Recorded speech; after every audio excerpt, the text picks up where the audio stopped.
Tatsiarao, Wodziaoshan. Je m'appelle Jean-François Gavotti, je suis artiste, sculpteur et aussi enseignant à la HIR, à la Haute École des Arts du Rhin à Strasbourg, depuis longtemps.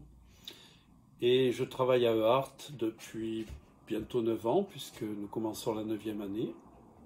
Et pour moi, cette école EART est un merveilleux miroir qui me permet à la fois de comprendre l'évolution de l'art à l'échelle globale, mais aussi de partager des enjeux de sensibilité artistique qui sont vraiment enrichis par le contact quotidien avec des enseignants et des étudiants chinois avec lesquels je travaille donc avec le plus grand plaisir.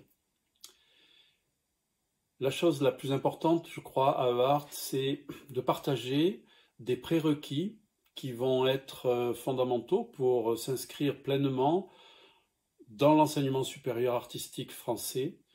Et donc ces prérequis que nous devons sans cesse traduire, articuler, analyser avec et pour les étudiants de EART, nous renvoient aussi un regard critique sur le propre système de l'art français, le système de l'enseignement de l'art français.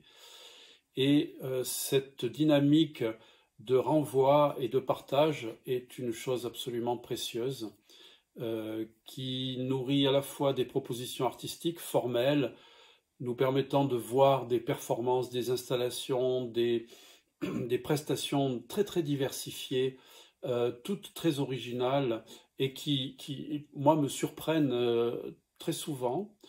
Et aussi, évidemment, de partager nos passions pour la théorie, nos passions pour des artistes que l'on invite à nos côtés pour faire des workshops, et aussi des artistes que l'on admire, qui ne sont pas forcément que français d'ailleurs, puisque le champ de référence dans lequel nous trempons toute la journée avec les étudiants est un champ vraiment globalisé à l'échelle mondiale.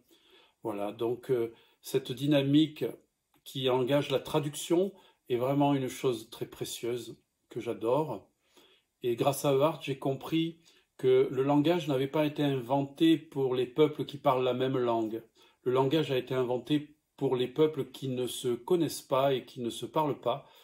Et c'est dans les jeux de traduction que les langages sont les plus intéressants et les plus utiles et les plus profonds. Voilà, bienvenue en France pour tous ceux qui vont venir bientôt.